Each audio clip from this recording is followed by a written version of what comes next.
Hello friends, कैसे आप सब। तो कल से हिंदी का व्याकरण स्टार्ट हो गया है, तो हमने आपको उसमें संज्ञा का टॉपिक समाप्त कर दिया। तो आज का न्यू टॉपिक है सर्वनाम। तो सर्वनाम शब्द का अर्थ क्या होता है? सबका नाम। जैसे हो गया, संज्ञा में केवल एक ही व्यक्ति का नाम का बोध कराता है, जिस व्यक्ति का वह नाम होता है। और सर्वनाम में होता है केवल एक व्यक्ति का बोध न करा के सबके नामों का बोध कराता है, उसको हम सर्वनाम कहते हैं। जैसे यहाँ पे परिभाषा हो गया कि संज्ञा उस विकारी शब्द को कहते हैं जो संज्ञा के स्थान पर प्रयुक्त होता है, उसको हम सर्वनाम कहते हैं।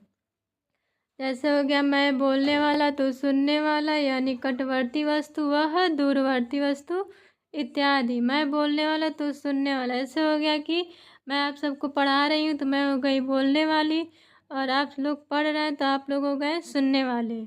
यह निकटवर्ती वस्तु हो जाएगा। जैसे कोई पास रखी हुई वस्तु हो, उसको हम संकेत करते हैं। जैसे हो गया कि यह मेरा मोबाइल है, यह मेरा पुस्तक है, तो यहाँ पे हो जाएगा निकटवर्ती वस्तु। वह दूरवर्ती वस्तु में हो जाएगा, कोई दूर रखी हुई वस्तु है, उसको हम संकेत करते हैं। जैसे हो गया कि वह मेरा घर है, वह मेरी पुस्तक है इत्यादि, इसके उदाहरण होते हैं। अब आते हैं हिंदी में कुल कितने सर्वनाम होते हैं। तो कुल 11 सर्वनाम होते हैं। जैसे यहाँ पे हो गया, मैं, तू, आप, यह, वह, सो, जो, कोई, कुछ, कौन और क्या। तो यहाँ पे हो जाएगा कुल 11 सर्वनाम होते हैं। अब आते हैं सर्वनाम के उदाहरण पर। तो यहाँ पे उदाहरण एक दिया गया है कि राहुल ने कहा कि कल राहुल विद्यालय नहीं जाएगा क्योंकि राहुल को कल जयपुर जाना है। यहाँ पे राहुल शब्द का पुनरावृत्ति हो रहा है, तो इसलिए भाषा सटीक नहीं बैठ रही है। तो यहाँ पे सर्वनाम का प्रयोग करते हुए कहेंगे कि राहुल ने कहा कि कल राहुल की जगह क्या प्रयोग होगा? वह प्रयोग होगा। तो क्योंकि राहुल की जगह प्रयोग होगा उसको, तो पूरा वाक्य हो जाएगा कि राहुल ने कहा कि कल वह विद्यालय नहीं जाएगा क्योंकि उसको कल जयपुर जाना है। तो इतना पूरा वाक्य सर्वनाम का प्रयोग करते हैं। अब आते हैं सर्वनाम के प्रकार पे। तो सर्वनाम के कितने प्रकार होते हैं? 6 प्रकार होते हैं। पुरुषवाचक में कितने प्रकार होते हैं? 3 प्रकार होते हैं। उत्तम पुरुष, मध्यम पुरुष और अन्य पुरुष। तो पुरुषवाचक, निश्चयवाचक, अनिश्चयवाचक, प्रश्नवाचक, संबंधवाचक और निजवाचक होता है। अब आते हैं पहला पुरुषवाचक सर्वनाम पर। तो पुरुषवाचक सर्वनाम किसे कहते हैं? जिस शब्द से व्यक्ति का बोध होता है, बोध कराता है, उसको हम पुरुषवाचक सर्वनाम कहते हैं। मतलब जो स्त्री या पुरुष के बदले प्रयोग हो, उसको हम पुरुषवाचक सर्वनाम कहते हैं। और इसमें क्या क्या प्रयोग होता है? मैं, तुम, वह। जैसे कोई नाम हो उसकी जगह पे मैं, तुम, वह प्रयोग होता है। जैसे यहाँ पे उदाहरण दिया है, मैं खाना खाता हूँ, तुम जाते हो, वह स्कूल जा रहा है। यहाँ पे मैं, तुम, वह और क्या हो गया? यह हो गया पुरुषवाचक सर्वनाम हो गया। अब आते हैं पुरुषवाचक सर्वनाम के भेद पे। तो यह कितने प्रकार के होते हैं? 3 प्रकार के होते हैं। तो पहला हो गया उत्तम पुरुष। उत्तम पुरुष किसे कहते हैं? जिस सर्वनाम का प्रयोग बोलने वाला व्यक्ति खुद के लिए करता है, उसको हम उत्तम पुरुष कहते हैं। जैसे मैं पढ़ा रही हूँ तो मैं खुद के लिए मैं का प्रयोग करूँगी, तो वहाँ पे उत्तम पुरुष हो गया, मैं फर्स्ट पर्सन हो गई। अब आते हैं इसके उदाहरण पे। तो इसमें उत्तम पुरुष में क्या क्या प्रयोग होता है? मैं, मेरा, हम, मैंने, मुझे और भी कई सारे उदाहरण होते हैं। अब आते हैं उदाहरण पे। मैं खेलने जाऊंगा, मेरा बैग तुम्हारे पास है, हम कॉलेज नहीं जाएंगे, मैंने कुछ नहीं किया, मुझे कहीं नहीं जाना है। तो मैं, मेरा, हम, मैंने, मुझको, यहाँ पे क्या हो गया? उत्तम पुरुष हो गया। जैसे उदाहरण है कि मेरा बैग तुम्हारे पास है, तो यहाँ पे मैं क्या हो गया? उत्तम पुरुष। तुम्हारे क्या हो गया? मध्यम पुरुष हो जाएगा। अब आते हैं मध्यम पुरुष पे, दूसरे प्रकार पे।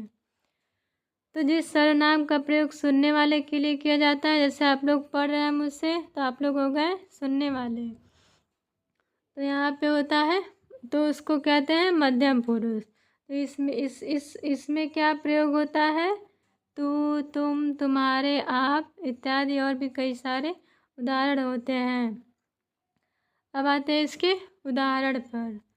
तो तुम पढ़ाई कर लो, तुम्हारे पास बुक्स नहीं है, आप बहुत अच्छे हैं, आपने मेरी मदद की। तो तुम, तुम्हारे, आप, आपने, यहाँ पे क्या हो जाएगा? मध्यम पुरुष हो जाएगा। अब आते हैं तीसरे प्रकार पे। यह तीसरा प्रकार क्या है? अन्य पुरुष। अन्य पुरुष किसे कहते हैं? जिस सर्वनाम का प्रयोग हम किसी अन्य व्यक्ति के लिए करते हैं उसको हम अन्य पुरुष कहते हैं।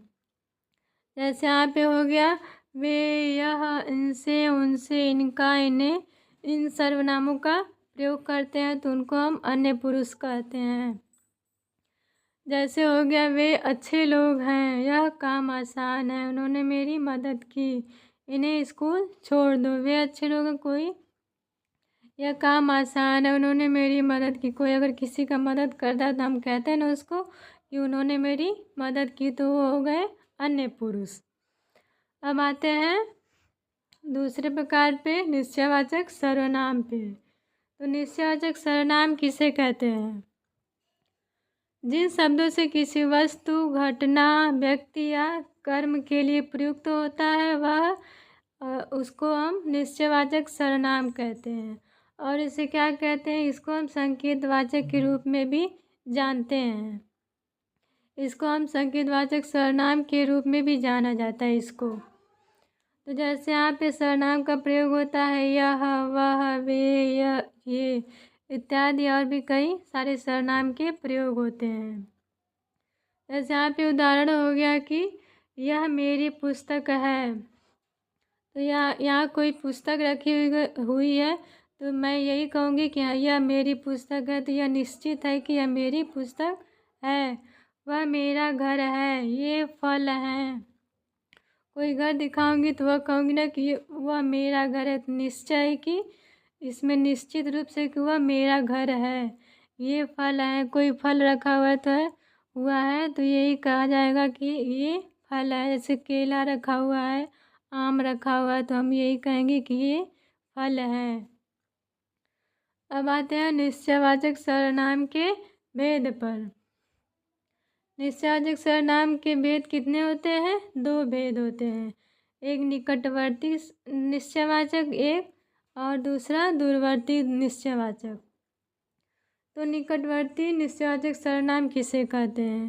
तो हमने आपको ऊपर बताया कि जो शब्द में पास रखी हुई वस्तु का बोध कराए उसको हम निकटवर्ती वस्तु कहते हैं।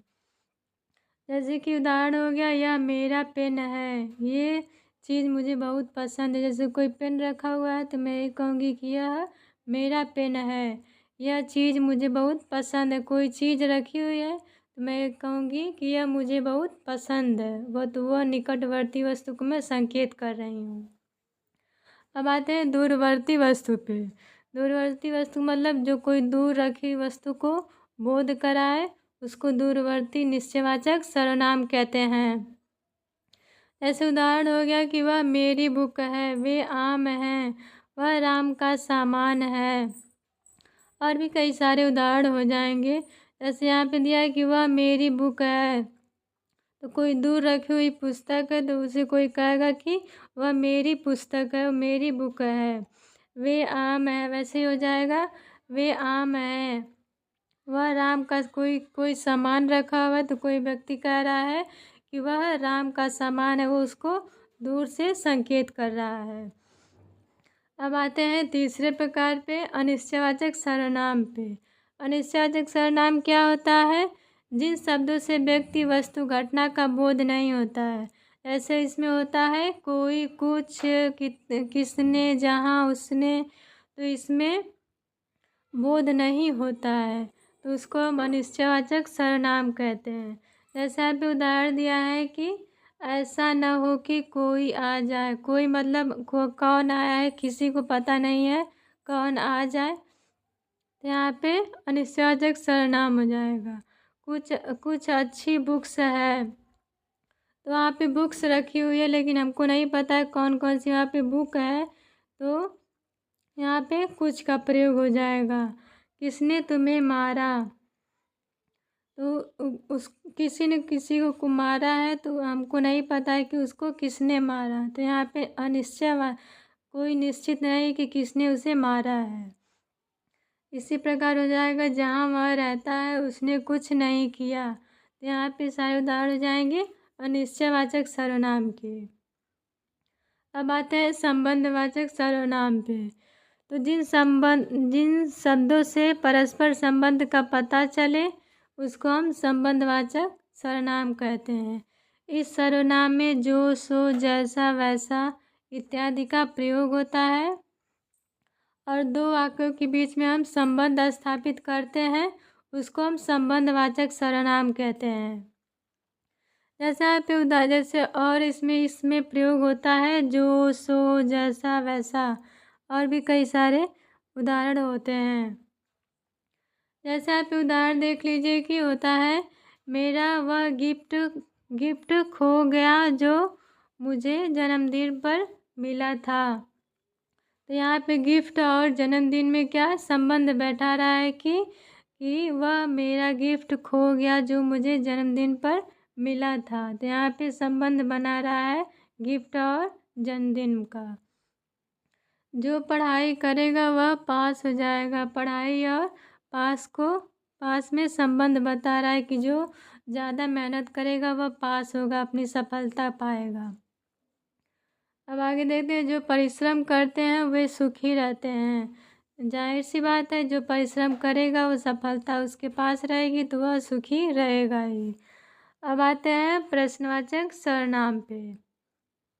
तो प्रश्नवाचक सर्वनाम से शब्द से पता चल रहा है कि हमें प्रश्न करने के लिए प्रयोग किया जाता है सर्वनाम को। तो जिस सर्वनाम का प्रयोग प्रश्न करने के लिए किया जाता है उसको हम प्रश्नवाचक सर्वनाम कहते हैं।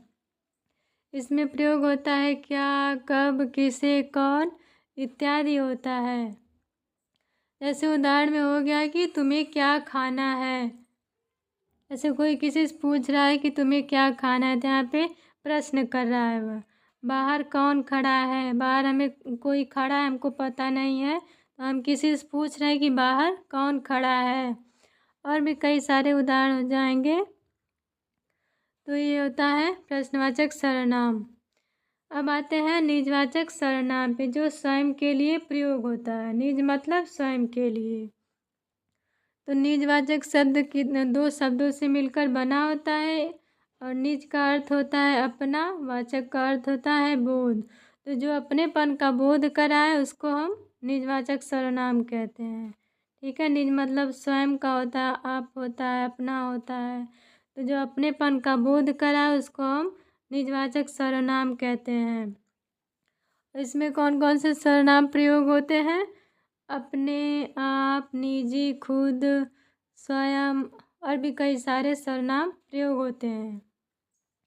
उदाहरण में देखते हैं कि मैं स्वयं समझ गया, मैं अपने कार्य स्वयं करता हूँ। यहाँ पे स्वयं को प्रदर्शित कर रहा है कि वह स्वयं समझ गया। यहाँ पे निजवाचक सर्वनाम हो जाएगा। मैं अपने कार्य स्वयं करता हूँ। जैसे कोई अपना कार्य कर रहा है तो वह कह रहा है कि मैं अपना काम स्वयं करता हूँ, तो यहाँ पे वह अपने लिए प्रयोग कर रहा है। अब आते हैं कुछ नोट्स हैं कुछ जो सबसे महत्वपूर्ण होते हैं। तो जैसे आप होता है, आप में जैसे निजवाचक और पुरुषवाचक दोनों में प्रयोग होता है। आप शब्द का प्रयोग क्या होता है? पुरुषवाचक और निजवाचक सर्वनाम दोनों में प्रयोग होता है। तो निजवाचक सर्वनाम में आपका प्रयोग क्या होता है? स्वयं के लिए होता है। और पुरुषवाचक में आपका प्रयोग क्या होता है? आदर्श सूचक के लिए किया जाता है। जैसे होता है, उदाहरण दिया है। उदाहरण में हम देखेंगे कि आप कल दफ्तर नहीं गए थे। जैसे कोई किसी से कह रहा है कि आप कल दफ्तर नहीं गए थे, तो यहाँ पे क्या हो जाएगा? मध्यम पुरुष मतलब वह आदर सम्मान की तरफ कह रहा है कि आप कल दफ्तर नहीं गए थे। इसी तरह दूसरा हो जाएगा कि आप मेरे पिता श्री बसंत सिंह हैं। तो वह किसी व्यक्ति से कह रहा है यह मेरे पिता आप मेरे पिता बसंत सिंह हैं। तो यहाँ पे क्या हो जाएगा, अन्य पुरुष हो जाएगा। वह आदर सूचक यहाँ पे प्रयोग होता है। आदर सम्मान इसी तरह कह रहा है कि आप मेरे पिता श्री बसंत सिंह हैं। तीसरा हो जाएगा कि मैं ये काम अपने आप कर लूँगा। तो अपने आप मतलब स्वयं के लिए कह रहा है वो। तो यहाँ पे क्या हो जाएगा, निजवाचक हो जाएगा। क्या हो जाएगा, निजवाचक। वो अपने आप स्वयं के लिए कह रहा है वो। तो यहाँ पे हो जाएगा निजवाचक सर्वनाम। तो सर्वनाम का टॉपिक यहीं पे समाप्त होता है। तो कल न्यू टॉपिक स्टार्ट करेंगे। अभी के लिए थैंक यू।